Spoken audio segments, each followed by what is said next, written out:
Thank you so much for tuning in. I'm going to be doing a quick tutorial on how I block my granny square crochet squares and projects.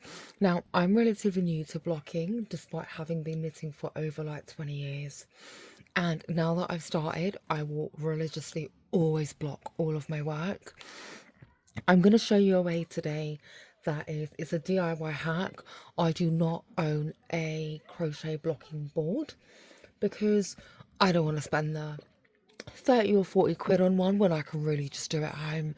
So stay tuned for a tutorial.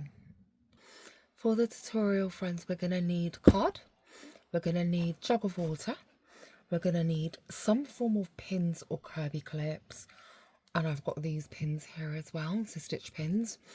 Anything sharp's going to do. You can even grab some chopsticks if you will.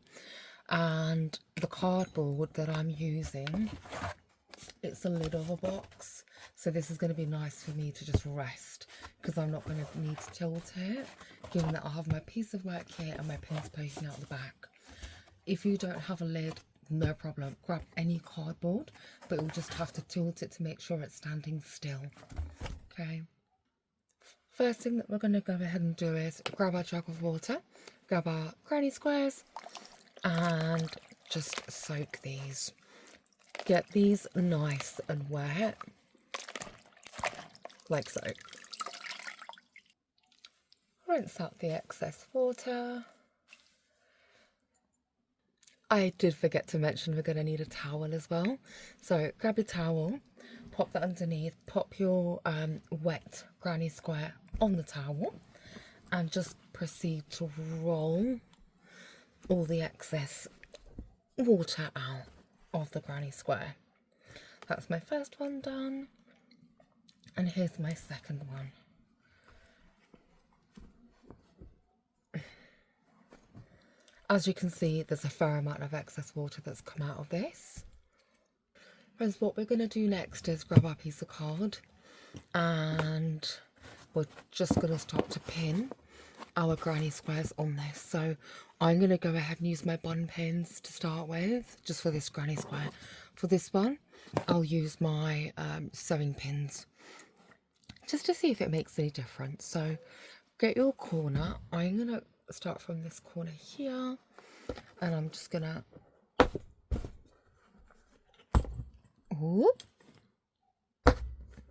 pin it like so. My lamp's dropped there. Let me just move that out of the way. And because you don't want to tug on these too much, but give it a little bit of a stretch, like so. And then the third corner, like so. Final corner, there we go, just like that. Now let's go ahead and do the final one. And I'm literally just going to do the same thing that I've done above. Just give it a little bit of a stretch, not too much, because we do want to keep to the measurements of the work that we're doing. But I find that blocking, it really helps us seam our work together really, really nicely. What I'm going to do now is I'm going to go ahead and put these out in the sun, and I'll be back in 24 hours when they are dry. In the interim, I have posted a video, I think it was yesterday or the day before, where I tried 3 different DIY blocking hacks at home. This method is my most favourite because it doesn't cost anything. So I'll meet you back here for the results. 24 hours later, we're back. The granny squares are nice and dry now. I'm just going to go ahead and unpin and show you what the finished result is. I've just unpinned the one with the sewing pins. That's the first one, and I'm just going to unpin the square with the bun hair pins that I've used. And I'll just remove that cardboard. Here we go. I'll just give you a look at that. So as you can see, this method of blocking is just perfect. It's worked really, really well. As you can see, the corners are looking more like corners, whereas before we started the process, the granny crochet square was quite wonky, quite flimsy, not straight at the corners, and it looked more like a circle.